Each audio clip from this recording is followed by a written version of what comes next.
मैं फरहान रशीद। अब आप इस समय देख रहे हैं हमारा YouTube channel IMA news digital. तमाम व्यूवर्स का इस्तकबाल है। ये वीडियो खुसूसन JDS के स्टेट प्रेसिडेंट CM इब्राहिम साहब के लिए है। दोस्तों, आप लोग जानते हैं कि मैं किस नाम से मशहूर हूं और किस लिए मशहूर हूं। दरअसल IMA के केस में मेरा नाम जो है ज्यादातर लोग जानते हैं। उस चोर मंसूर खान और 420 करोड़ के MLA और बहुत सारे जो झूठे फरेबी मौलवियों मौलवियों का नाटक करते थे और आवाम को बेवकूफ़ बनाते थे, इनको एक्सपोज करने में मेरा बहुत बड़ा हाथ है। ये आप लोगों को पता ही है। IMA का फायदा जब उठाने के लिए चंद लोग खड़े हुए, उन लोगों को मैं जो है बहुत ही नज़दीकी से जानता हूँ, बहुत नज़दीकी से मेरे भाइयों, बुजुर्गों और दोस्तों। इसलिए आप लोगों से गुजारिश है कि ये वीडियो ज़रूर देखिएगा, पूरा का पूरा वीडियो देखिएगा। और CM इब्राहिम साहब अगर मेरा ये वीडियो देख रहे हैं तो प्लीज़ पूरा वीडियो देखिए, क्योंकि आपकी पार्टी अगर हुकूमत में आना चाहती है फुल मेजॉरिटी के साथ, अगर आप 123 MLA के सीट हासिल करना चाहते हैं तो ये वीडियो आपके लिए बहुत ही इम्पोर्टेंट है। आपके पार्टी में मीर सादिक लोग अभी भी हैं, इनको मैं बहुत करीबी से जानता हूँ। ये लोग एक्सपोज मेरे पास कैसे हुए, उसकी वजह IMA है। हालांकि इन लोगों का कोई IMA में कोई लेना देना नहीं है। IMA में इन्होंने कोई घोटाला नहीं किया है, ना ही इनका कोई जो है नाम IMA के केस में जुड़ा हुआ है। लेकिन IMA के केस जब एक्सपोज हुआ, जब चोर मंसूर खान ऑडियो बॉम्ब डाल के दुबई भाग गया, तो JDS के कुछ कार्यकर्ता, JDS के कुछ लीडरान जो है, जो जिसको मैं मीर सादिक कहता हूँ, ये लोग IMA के इन्वेस्टरों को मदद करने के लिए आगे आए। उनमें से चंद लोग अच्छे भी मिले और चंद लोग जो है मीर सादिक का काम भी किए। अब ये IMA के केस के बीच में जब हम हंगर स्ट्राइक, पहला हंगर स्ट्राइक करने वाले थे, उस समय की बात है। उस समय JDS के कुछ 5 लोग हैं, 5 लोग हैं JDS के, अभी भी JDS में वो शामिल हैं और JDS के कार्यकर्ता हैं। ये लोग BJP के लिए काम करते हैं, इसका गवाह मैं खुद हूँ। हालांकि मेरे पास कोई प्रूफ नहीं है, कोई सबूत नहीं है, लेकिन इन 4-5 लोगों के नाम मैं खुद जानता हूँ और इन लोगों ने IMA के इन्वेस्टरों को बेवकूफ़ बनाने के लिए, गलत फ़ायदा उठाने के लिए, सियासती और माली तौर पे जो फ़ायदा उठाने के लिए क्या किया था, ये मैं आज की वीडियो में बताने जा रहा हूँ। वो 5 लोगों का जो लोगों में से एक शख्स जो है आपकी पॉलिटिकल पार्टी का एक बहुत बड़ा जो है पोस्ट में है, और उस शख्स का पूरा नाम तो मैं आपको मीडिया में नहीं बता सकता। उस शख्स का नाम श्रीमान है, मुसलमान है, इतना याद रख लीजिएगा, और वो श्रीमान है। ये हिंट आप याद रखिए। दूसरा शख्स आपके JDS पार्टी में एक शख्स है जिसने IMA के इन्वेस्टरों के लिए रहनुमा बन के आगे आया, लेकिन जो है वो पीछे से BJP के लिए काम करता था और उसका सदर जो है वो श्रीमान है। अब 2 लोगों को एक्सपोज किया, और वो श्रीमान का जो शागिर्द है JDS में, वो शागिर्द जो है मेरा दोस्त है इत्तेफाक से। आजकल मेरी दोस्ती नहीं है, बंद पड़ी है। वो कारण यही है क्योंकि मैंने अपने आंखों से देखा है, ये जो श्रीमान जेडीएस का बहुत बड़ा लीडर है, उनका शागिर्द जो है मुसलमानों का रहनुमा समझता है, आईएमए के इन्वेस्टरों को इंसाफ दिलाने के लिए आगे बढ़ने की जो है दिखावा झूठा ढोंग कर रहा था, वो एक्सपोज मेरे आंखों के सामने ही हुआ था। वो शख्स दरअसल मुझे जो है शिवाजी नगर के इलेक्शन में 2018 के इलेक्शन की बात कर रहा हूँ, रिजवान अरशद के इलेक्शन की बात नहीं कर रहा हूँ। वो जो दोबारा इलेक्शन हुआ था, वो 15 जो एमएलए सीट्स के इलेक्शन हुए थे, उस दौरान की बात नहीं कर रहा हूँ। 2000 मेन इलेक्शंस 2018 के मेन असेंबली इलेक्शंस की बात कर रहा हूँ। उस टाइम पे बीजेपी का कैंडिडेट कट्टा सुब्रमण्यम शिवाजी नगर के लिए अपोनेंट था, और वो जो है कट्टा सुब्रमण्यम जो है बीजेपी से रनर अप थे, यानी कि वो क्या बोलते हैं कि मतलब वो former Shivaji Nagar MLA R Roshan Baig के खिलाफ खड़े थे और उनके अगेंस्ट में वो हारे थे, सेकेंड नंबर पे आए थे। अब ये शख्स से मिलवाने के लिए ये श्रीमान जेडीएस का जो लीडर है, उनका शागिर्द जो है, जो आईएमए के इन्वेस्टरों के लिए रहनुमा बन के झूठा ढोंग कर रहा था, उसने मुझे मिलवाया था। ये याद रख लीजिएगा, उसको पकड़िए। ये जेडीएस का लीडर होके मुझे जेडीएस का सपोर्ट ना देके बीजेपी को सपोर्ट करने के लिए और बीजेपी का सपोर्ट लेके आईएमए के इन्वेस्टरों को इंसाफ दिलाओ बोल के बोलने वाला जो शख्स है, वो ऐसा क्यों किया? क्या राज है? अब हो सकता है कि मतलब बीजेपी हुकूमत में थी इसलिए, नहीं, तब तक इलेक्शन नहीं हुए थे। शिवाजी नगर का इलेक्शन नहीं हुआ था, रिजवान अरशद तब तक एमएलए नहीं बने थे। तब सिर्फ जो है बिना एमएलए के जो है शिवाजी नगर चल रहा था। इसका मतलब बीजेपी हुकूमत में नहीं आई थी। अभी बीजेपी हुकूमत में नहीं आई थी, तो अगर आप लोग ये कहते हैं कि बीजेपी के बीजेपी पावर में था, शायद इसीलिए जो है उन्होंने सोचा कि सोच समझ के थोड़ा सा जो है इस रूट को इस्तेमाल करते हुए बीजेपी को ही सपोर्ट लेके क्यों आईएमए के इन्वेस्टरों को इंसाफ ना दिलाया जाए, ऐसे करके सोचा होगा मुसलमानों के हक में करके। तो ये आपका अंदाजा अगर है तो वो गलत है, क्योंकि ये एक, मैं बता देता हूँ, उस टाइम पे जेडीएस ही पावर में थी। अब दूसरा हिंट मैं देता हूं कि क्यों जो है आप अगर ऐसे सोच रहे हैं, अगर सॉफ्ट कॉर्नर रख रहे हैं, तो क्यों नहीं रखना चाहिए। इस शख्स ने खुद बोला है कि मैंने बीजेपी से पैसे लेके कॉरपोरेटर के इलेक्शन में हारने के लिए पैसे लिए थे। वो जेडीएस का लीडर है। ये दूसरा शख्स की बात कर रहा हूं।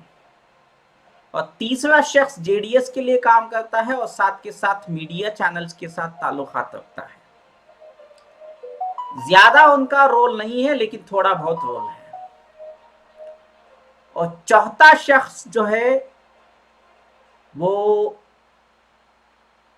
एक तो बीजेड जमीर अहमद खान साहब के अगेंस्ट में है और जेडीएस में है, और बीजेपी का बी टीम पक्का है, कंफर्म है। बीजेपी से पैसे लेके वो काम करता है, बैकएंड में जेडीएस में रहते हुए ही रह के बीजेपी के लिए काम करता है वो शख्स, और वो कट्टर दुश्मन है बीजेड जमीर अहमद खान साहब का। तो मैंने 4 लोगों के नाम बता दिए।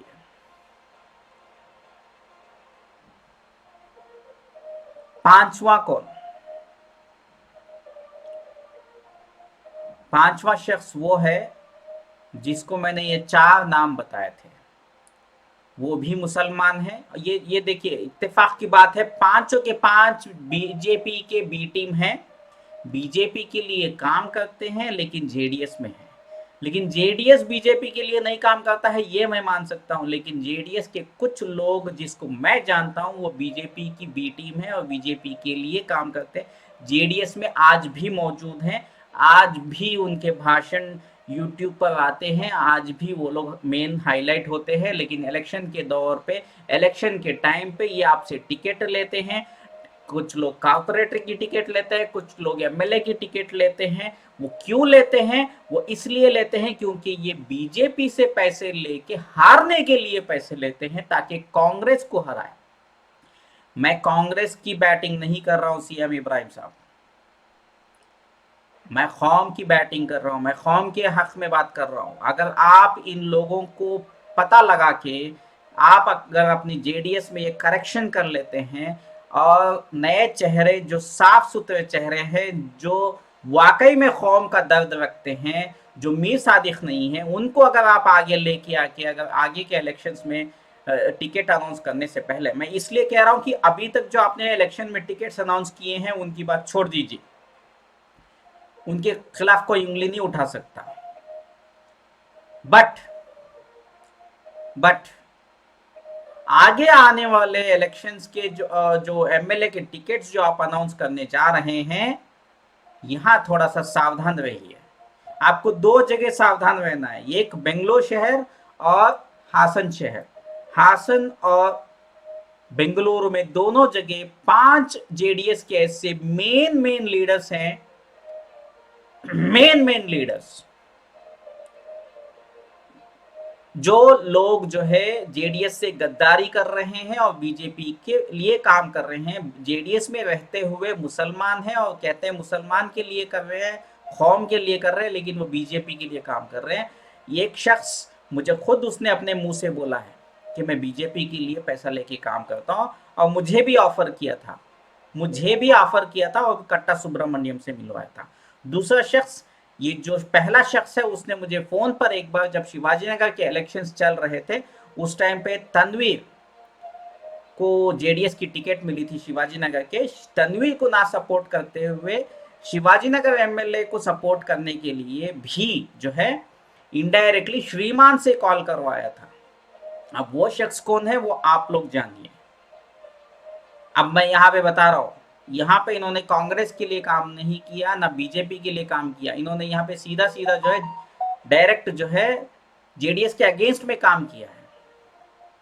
हो सकता है कांग्रेस से पैसे लिए हों या नहीं भी लिए हों, लेकिन जो शख्स जो है बीजेपी से पैसा ले सकता है, तो वो कांग्रेस से क्यों नहीं ले सकता? अब उन्होंने लिए नहीं लिए वो अल्लाह मालिक जानता है। तीसरा शख्स मीडिया से बिलोंग करता है, जेडीएस के खिलाफ मुझे भड़काने के लिए, वो जेडीएस में रहते हुए भी, जेडीएस का कार्यकर्ता होते हुए भी वो मुझे भड़काता है। चौथा जो है जमीर अहमद खान साहब का दुश्मन है, लेकिन वो बीजेपी के लिए काम करता है। मेरे पास सबूत नहीं है, लेकिन मैंने आंखों से देखा है।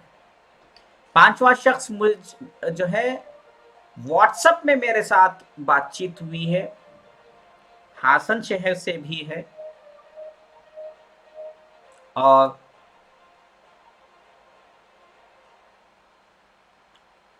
एसडीपीआई से भी ताल्लुकात रखता है। पांचों के पांचों मुसलमान हैं और आईएमए के इन्वेस्टरों को धोखा देने के लिए, बीजेपी के साथ हाथ मिलाने के लिए आगे आए थे। और जब मैंने इनकी ऑफर को ठुकरा दिया तो मेरे साथ बहुत ही बुरा हाल हुआ और मुझे बहुत ही परेशान किया इन लोगों ने। इन्होंने थ्रेटन किया, इन्होंने मुझे जो है बहुत सारे धमकियां दिए हैं, बहुत सारा मेरे साथ हादसा हुआ है। मैं इतने साल क्यों चुप रहा? क्योंकि मैं चाहता था कि इलेक्शन के टाइम पे ये मैं आपको मैसेज दूं। बट इन 3-4 सालों में मैंने कोशिश किया है आपके लीडरों को कांटेक्ट करने के लिए, लेकिन मुझे डायरेक्ट कनेक्शन किसी का नहीं मिला। इसलिए मैं इनकी डायरेक्ट जो है, एक शख्स को तो बोला था मैंने, वो नेशनल लीडर हैं जेडीएस के, one of the national leader हैं, एक औहदा रखते हैं, मुसलमान ही हैं। उन्होंने क्या किया है मुझे नहीं मालूम, इनके ऊपर मैं इल्ज़ाम तो नहीं लगा रहा हूँ। ये 5 के अलावा के का नाम बोल रहा हूँ, नेशनल लीडर। बट अगर उन्होंने एक्शन लिया होता तो वो आज भी ये 5 लोग वहाँ पे क्यों हैं, ये नहीं समझ में आया।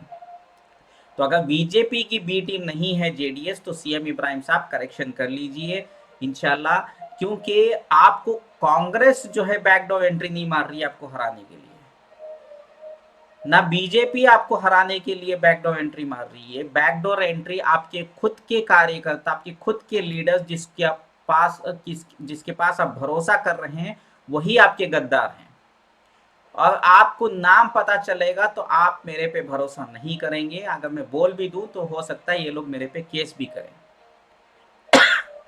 क्योंकि मेरे पास प्रूफ नहीं है, लेकिन ये सच है। जो बोलना था वो मैं आपको बोल दिया है। मेरा नंबर स्क्रीन पे डिस्प्ले हो ही रहा है, आप नहीं डिस्प्ले हो रहा है तो आगे डिस्प्ले हो जाएगा। डोनेशन के लिए हमने नंबर डाला था, तो 9880324059। चाहो तो आप मुझे व्हाट्सएप कॉल कर सकते हैं। मुझे कोई जेडीएस का लीडर कॉल करेगा तो मैं फ़ोन नहीं उठाऊंगा, सिवाय सीएम इब्राहिम साहब खुद करें या तो एचडी कुमारस्वामी खुद करें। दोनों के नंबर्स शायद मेरे पास मौजूद हैं, या उनके पीए के नंबर्स मेरे पास मौजूद हैं। बट इतना ज़रूर है, अगर इनके नहीं है तो इनके पीए के नंबर्स मेरे पास कंफर्म है। बातचीत तो नहीं होती है, क्योंकि कॉल करता हूं तो कोई उठाता नहीं है, मैसेज करता हूं तो ये लोग जो है रिस्पांस नहीं देते हैं। बट मेरे पास नंबर्स तो हैं कहीं ना कहीं, इनके लिंक्स के, पीएस के, या तो इनके डायरेक्ट नंबर्स मैंने ऑनलाइन निकाला है। जब ये इलेक्शन के लिए जो नंबर्स दिए थे, चाहे वो सीएम इब्राहिम साहब हो या एचडी कुमार स्वामी जी हो, नंबर्स तो मैंने वो सेव करके रखे हैं। तो आप मुझे डायरेक्ट अपने आवाज़ में अगर ऑडियो का मैसेज व्हाट्सएप में डालते हैं कि आपसे मुझे बात करनी है, तो मैं उनके नाम भी बताने को तैयार हूँ। सीधी सीधी बात है। लेकिन ये एक बात है कि मैं जब नाम बताऊंगा तो ये एक बात का याद रखिएगा कि जो है इसमें मेरा नाम जो है डायरेक्ट नहीं इन्वॉल्व होना है। आपको जो करेक्शन करना है आप करेक्शन कर लीजिए। और मैं तमाम आईएमए के इन्वेस्टरों से और मुसलमान भाइयों और बहनों से गुजारिश करता हूं कि इस वीडियो को खूब वायरल करें और एक्सपोज करें। आज तक जो होता आ रहा है, हमें जो इंसाफ नहीं मिलता है, हमें जो होना, अगर कोई अच्छी पार्टी है भी, अगर वो सेक्युलर पार्टी है भी, तो उनके लोग जो है, उनके अंदर कुछ चंद लोग जो मीर सादिक का काम करते हैं, उसके वजह से हमारा नुकसान भी हो रहा है। एक तरफ कांग्रेस डायरेक्टली हमें जो है बेवकूफ़ बना रही है, चूना लगा रही है, वो हमारे कौम के लिए कुछ नहीं कर रहे हैं। दूसरी तरफ जेडीएस ही एक पार्टी है जिसके ऊपर हम भरोसा कर सकते हैं, मुसलमानों के लिए खुसूसन, माइनॉरिटीज़ के लिए खुसूसन। लेकिन उनके अंदर मीर सादिक भरे पड़े हुए हैं। यही एक कारण की वजह से दोनों कांग्रेस और जेडीएस मुसलमानों के लिए काम नहीं आ सकती। दोनों बीजेपी के बी टीम ही कहलाएंगे। फिलहाल मैं आप लोगों से इजाजत मांगता हूं। दुआ में याद रखिए, इस वीडियो को खूब वायरल करिए। आपका फरहान रशीद, मुस्लिम ब्लॉगर। और IMA न्यूज़ डिजिटल को सब्सक्राइब करना मत भूलिएगा। शुक्रिया।